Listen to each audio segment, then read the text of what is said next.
Un pie en lo alto. Cindo Pacheco. La señora Mercedes regresaba del baño a media madrugada cuando observó que Sebastián dormía boca abajo con la pierna derecha doblada hacia arriba. Se detuvo junto a la cama y con el dedo índice le hizo cosquillas en la planta del pie. Este sacudió el tobillo varias veces y ella sonrió antes de meterse entre las sábanas. 2 noches después volvió a despertarse y lo primero que vio fue el pie de su esposo apuntando hacia el techo, de modo que aquello pasaba ya de castaño oscuro. Mercedes carraspeó, tosió, se movió de un lado a otro hasta que agarró la pierna y con movimientos resueltos y agresivos la colocó al lado de su compañera. Sin embargo, cuando la soltó, ésta volvió a su posición anterior y se quedó allí en una extraña suerte de equilibrio. Mercedes no podía aceptar tamaña insubordinación y para disimular que semejante rebeldía le impidiera dormir, le echó mano a una revista Vanidades que tenía sobre la mesa de noche y se detuvo ante una hermosa foto de familia. A Angelina Jolie ser madre le enriqueció más de lo que había imaginado. Había necesitado cuidar de sus hijos para alcanzar la verdadera felicidad. Y se veía a la estrella junto a Brad Pitt rodeados por sus 6 pequeños. Mercedes suspiró desconsolada, mirando aquella variedad de vástagos de insospechadas geografías. Estas cosas no le pasaron nunca a ella. Había llegado con su esposo y con su hija de 10 años al Miami de los 60, cuando el gobierno expropió los últimos reductos de iniciativa privada allá en la isla y la escasez de suministros iba en aumento. 50 años después, ambos estaban en peores condiciones.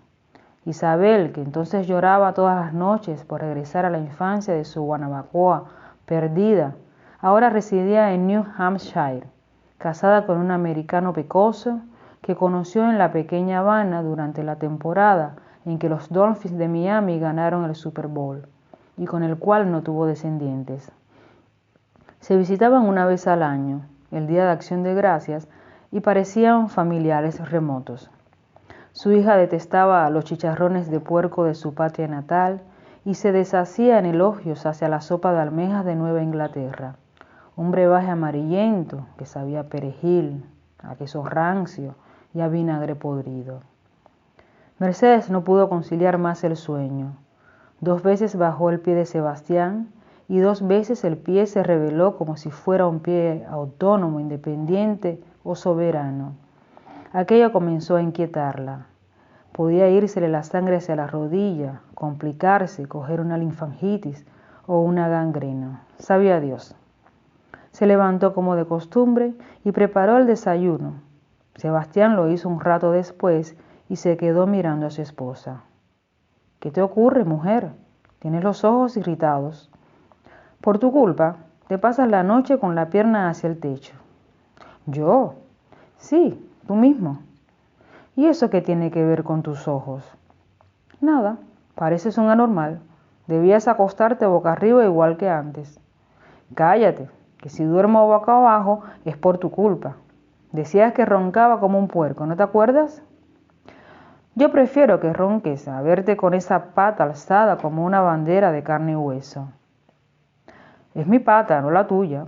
No debería importarte. Sí me importa. Dormimos en la misma cama. Va, entonces no me mires. Vete a dormir al otro cuarto. A veces ella dormía en el cuarto de Isabel cuando tenía catarro alguno de los dos o cuando raras veces se enojaba con él. De modo que la noche siguiente Mercedes recogió sus bártulos y se sumergió en el cuarto que fuera de su hija, lejos de aquel pie maldito que le arrebataba el sueño. Sin embargo, se despertó en varias ocasiones. Sabía, o más bien sentía, que Sebastián tenía el pie en alto.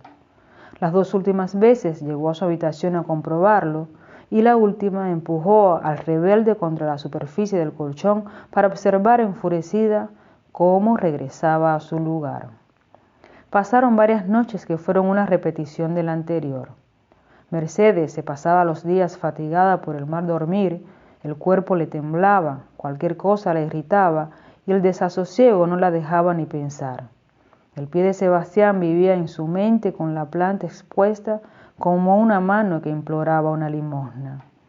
Una tarde fue a la farmacia del barrio en busca de algún tipo de ayuda y como no pudo adquirir ninguna droga sin la receta de un facultativo, regresó con un té de valenciana que, según la dependiente, calmaba la ansiedad y era un sedante ideal para conciliar el sueño.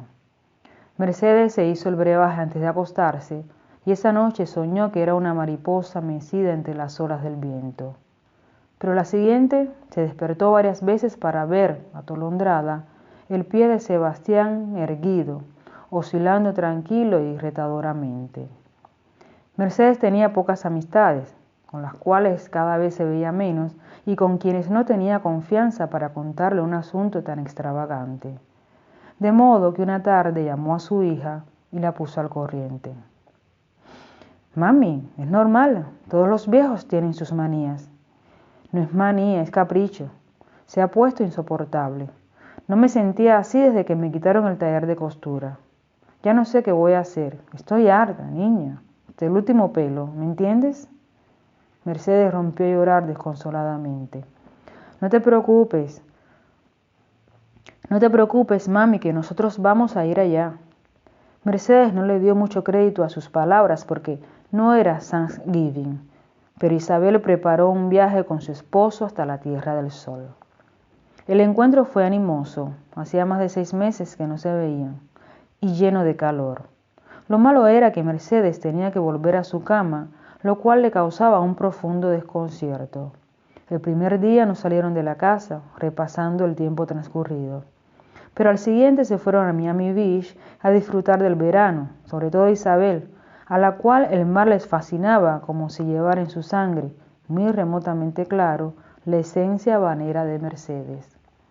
Esa tarde por primera vez madre e hija abordaron el asunto del viaje. Isabel trabajaba en la página digital de una compañía de marketing y casi todo lo resolvía en la red de redes. Como su mamá no tenía computadora, al día siguiente ambas fueron a una biblioteca pública donde se sentaron ante la pantalla. En la internet está todo, mami. Ya verás que lo de papi es absolutamente conocido. Isabel abrió el Google y escribió entre comillas, dormir con la pierna en alto. Pero solamente aparecieron casos de deportistas lesionados a los cuales se recomendaba descansar de esa manera para ayudar al tratamiento. De modo que borró lo escrito y puso, planta del pie hacia el techo. Aquí salieron cosas como dobla la pierna a 90 grados, con la planta del pie hacia el techo, y tira arriba sin arquear la espalda, que se referían a diferentes tipos de ejercicios terapéuticos. Isabel no se dio por vencida y escribió, manías de viejo a la hora de dormir, pero no aparecía ningún resultado entre comillas, de modo que escribió manías de viejos y entonces anunciaban más de 14.000 entradas que nada tenían que ver con la pierna del pobre Sebastián. No te preocupes, mami, cuando yo llegue a New Hampshire buscaré todo con más calma. Isabel se puso de pie. Está bien, pero esta noche no me acuesto con tu padre. ¿Por qué no? Porque estoy sin pegar un ojo desde que ustedes llegaron. No puedo con esa pata hacia arriba como si fuera un pararrayos. Espera. Isabel volvió a sentarse y escribió ilusionada. Pie de pararrayos. Pie que captura centellas. Foot lightning rod. Pero fue un esfuerzo inútil.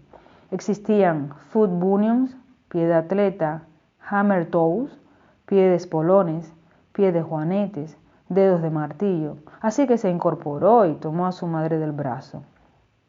¿Cómo vamos a hacer esta noche? Muy simple, yo duermo contigo y que Maurice se acueste con tu padre. El americano era un hombre noble, pasivo y sosegado, y no le importó mucho aquella metamorfosis temporal. El día antes de irse, Mercedes le quiso preparar una cena de despedida. ¿Qué quieres comer, Maurice? Sorry, dijo el americano, que no había entendido. What do you want to eat, honey? Intervino Isabel. Maurice miró a su suegra. Mi querer un vaca frita. El plato, aderezado con pimentones, cebollas y salsa de ajo al limón, fue acompañado de arroz blanco, yuca al mojo ensalada de tomates y una botella de vino Viña 25. Antes de marcharse, Mercedes le preguntó a su hija si Maurice había podido conciliar el sueño al lado del excéntrico de Sebastián. Isabel se lo preguntó a su esposo y éste se limitó a fruncir el ceño y a encogerse de hombros. Una semana después de su partida, Isabel aún no parecía haber hallado en Internet la solución al problema de su padre. Sin embargo, Mercedes había pasado a un plano más reflexivo. ¿Qué podía haber llevado a su esposo a patentar esa manera de dormir si no fuera un secreto instinto de justa rebeldía? Todo aquello era una expresión de inconformidad que, como hombre tímido y sumiso, lo hacía desde la profundidad del sueño, al amparo de la noche y de la alcoba matrimonial, ya que despierto y en sus cabales nunca había reclamado sus derechos, ni siquiera cuando los interventores se llevaron su mesa de cortar, sus máquinas Singer, sus telas y sus hilos, y lo tiraron sobre un camión de volteo como trastos inservibles. Ahora protestaba de esa forma, pero no podía ser contra un gobierno ni contra ley alguna. Tal vez lo hacía contra la vida o contra la existencia, contra este fracaso de llegar a viejos sin descendientes, sin amigos, sin patria. Al diablo, dijo Mercedes en voz alta, ya era demasiado tarde para protestar por nada, y mucho menos de esa forma extravagante. Así pues, lo que era ella no iba a hacerle el más mínimo caso al proceder de su esposo. A partir de ese instante fue que Mercedes empezó a mejorar, a despertarse 2 veces y luego una en toda la noche. Cuando se asomó al cuarto de Sebastián se quedó sobrecogida al verlo con la pierna hacia abajo. La noche siguiente, para comprobar sus anheladas sospechas, puso el reloj despertador cada 1 hora y vio que su esposo había vuelto a ser el dormido de siempre, con su incipiente rebeldía por fin capitulada. De modo que recogió sus enseres y regresó a la habitación matrimonial. El domingo Isabel llamó de New Hampshire, pero antes de que dijera una palabra, Mercedes la puso al corriente de los progresos de su padre, de lo bien que dormía a pierna suelta, de su sueño relajante, pasivo y sosegado. Isabel esperó que su madre se desahogara antes de decir: ¿sabes? Para eso mismo estoy llamando. ¿Papi levantaba un pie o eran los dos? Tu padre, uno solo, el derecho. ¿Por qué? Por nada, mami. Isabel suspiró apesadumbrada. Seguramente lo de Maurice es otra cosa. Tengo que buscar bien en la internet.